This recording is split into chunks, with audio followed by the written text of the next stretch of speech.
Welcome to the On the Air podcast, a companion to On the Air magazine, a bi-monthly magazine from ARRL for beginner to intermediate ham radio licensees. I'm your host and the editor of On the Air, Becky Schoenfeld, W1BXY. The On the Air podcast extends material found in On the Air magazine to help you learn about the many things the ham radio hobby and service has to offer. The On the Air podcast is sponsored by ICOM for the love of ham radio. Welcome to the December 2024 episode. In early 2025, the ARRL Education and Learning Department will launch an interactive live-streamed video podcast called On the Air Live. The monthly episodes will be aimed toward educating new and intermediate level hams. And with us today is ARRL Educational Specialist Wayne Greene, KB4 DSF, who will host each episode. Wayne's here to tell us more about how On the Air Live will help you gain practical ham radio skills. Welcome, Wayne. Oh, thank you so much. It's great to be with you, Becky, today. Thanks for being here. So tell us more about On the Air Live. I know it's going to be a monthly live stream. Is it going to be presented sort of as a class? I guess you could say a class. It's an opportunity for me to be able to present some information or some techniques that I have learned throughout my time, and I love to help others learn as well. So yeah, I guess to some degree it's a class, but it's definitely going to be very interactive as well. So yeah. So it'll be live, and people will be able to interact with you in real time. How will that work? So the program is going to be set up. It may happen over Zoom, and we're looking to try to get it interconnected with the Learning Center, the ARRL's Learning Center. So everybody will be able to get on. They'll be able to, turn on their cameras if they wish or whatever, but they can turn on their microphones and just let me know that they have a question. Or in Zoom, I think there's a way to raise your hand or something to that effect. But it'll be 100% interactive, and I don't necessarily. I'm not looking to necessarily run it to where I'm going to speak for a certain amount of time, then open up for questions. If somebody has a question as I'm going, then I'm more than happy for them to raise their hand or speak up and let me know what the question is. So, yeah. So it sounds like you're hoping for quite a bit of interaction during each of these. I think everybody has something to learn from everybody else. And there'll be times I think that I'm going to be presenting something that other people have experience with too. So it's not necessarily about asking questions. Maybe somebody wants to jump in and give their experience about something as well. And I'm very happy for that to happen. So yeah, I'd love to have a lot of interaction in these classes or in these presentations. Sure. So these are going to be monthly. And do you know about how long each one of them will last? We're targeting an hour. So which I think is going to be a really good amount of time to get some really good information out and to allow for that interaction. But yeah, an hour is what we're targeting. And so I know these are for beginner to intermediate hams. Can you talk a little bit more about who's the kind of person who's going to get the most out of these episodes, these sessions? Yeah, as you mentioned, beginner, intermediate hams. To be honest with you, I think there's going to be something here for everybody. I'm an amateur extra myself, and I learn as well from other people who aren't amateur extras, and I absolutely love to learn. I think everybody should have the opportunity to try to learn something new. Those especially who are looking for what's next. Let's say technicians who have just gotten their license and now it's the what's next. Maybe we can help out with that what's next. And maybe even those who are, say, technicians and generals, or maybe even extras who are looking for something new to try or some other experience to try to learn. That would be a great person to tune into these and learn something. I'm always that way. I'm an experimenter, if you will. I'm always trying to learn something new, and there's always something exciting that, or something else with ham radio. As you know, amateur radio is broad, it is deep, it is nearly limitless, if you will.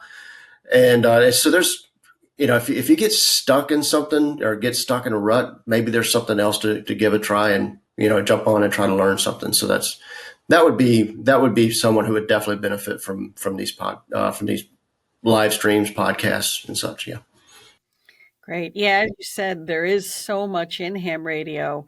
Um, I know folks who have been in the hobby for 40, 50, 60 years, and I hear them say, "Oh, I just did this. I did this thing I've never done before. I discovered a part of the hobby that I've never touched before." So, it is entirely possible for even if you've been a ham for quite a while to get into one of these sessions and maybe learn about something that you've never done in ham radio.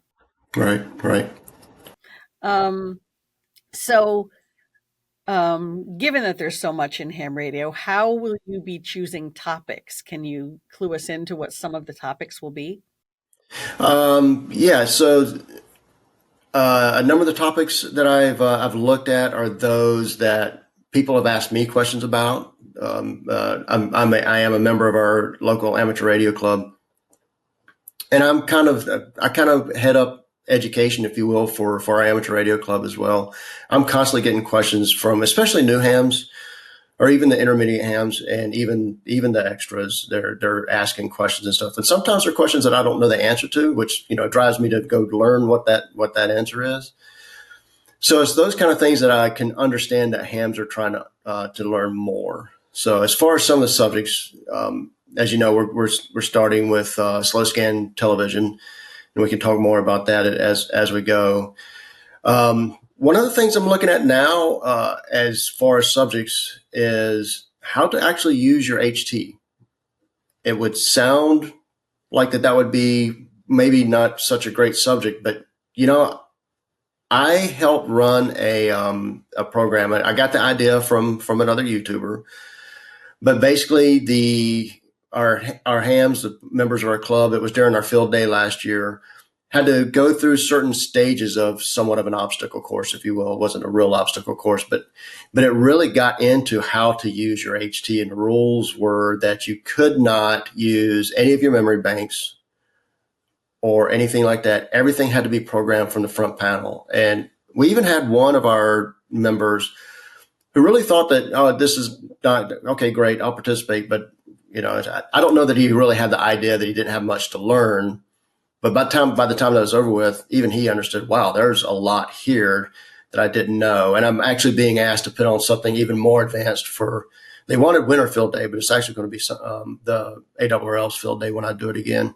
So I'm gonna look at that, how to actually use your HT, which came up as well from someone who I know who was affected by Helene in Western North Carolina, who didn't know how to program her radios all that well. So I helped her out with that too. So that's the subject we'll be looking at. We'll be looking at all kinds of digital stuff, data modes. We'll be looking at what can you do with the Raspberry Pi. There's, again, the number of such subjects is limited. Propagation, that's a big one. I would like people to understand more about propagation. To be honest with you, I'm learning even more about propagation as well. So hope those are the kind of things I'm looking at, and it's obviously more and more and more as we go. Do you consider yourself a technical ham? How technical will these sessions be? I don't know if it's much of a technical ham. I mean, I can be a technical ham. They're not going to be terribly technical. I'm not looking to get somebody, working through a physics program or anything like that. By the time these sessions are over, I would like the person or the persons who are listening in or participating in to be able to walk away knowing that they've learned something, maybe make them less afraid to try something, um, and, um, and give them the tools and hopefully the confidence to step out and give it a shot. I'm not out to be technical. More about trying to build confidence and let people know you can do this. So let's give it a shot. So, in terms of the first episode, which you mentioned is going to be on Slow Scan TV, can you give a sense of what attendees will know or be able to do by the end of that session? So this is coming from personal experience. I do quite a bit of SSTV. It's something that interests me. I got my first license way back when I was a kid, back when there were novice licenses and such. And I knew about SSTV. I could hear SSTV, but for some reason that just really stuck with me and fascinated me. And now, with the advent of all of the newer technologies, I can actually get into it. And I absolutely enjoy it. So some of the things that the attendees will learn is, one, how does it work? How do I set up my computer? First off, it's not difficult. It's I wonder, since I am on SSTV quite a bit, there's a watering hole that I sit at on the 20-meter band, and I see the same call signs over and over and over again. And so some people say that, that maybe SSTV it's not that popular. It's true. I want to make it more popular, but I wonder if some people are intimidated by it. Maybe don't really understand how to actually do it. So I'm hoping to be able to take some of that intimidation away and realize that, setting something up to do SSTV really isn't any more difficult than any other data mode was. SSTV, I guess, isn't really a data mode, but any data mode. And also it's a really neat, different way to be able to communicate by using pictures as well as the text that you need, to make it a legit contact. But be able to talk through pictures as well, I think is really neat. So. Great. So that's going to be the first episode, and that's coming up in January, right? January, yes, ma'am. Okay. So On the Air magazine is going to be presenting information about the live stream in every issue going forward. And On the Air On the Air magazine will be one of the outlets for letting people know when new episodes are going to stream, what they're going to be about.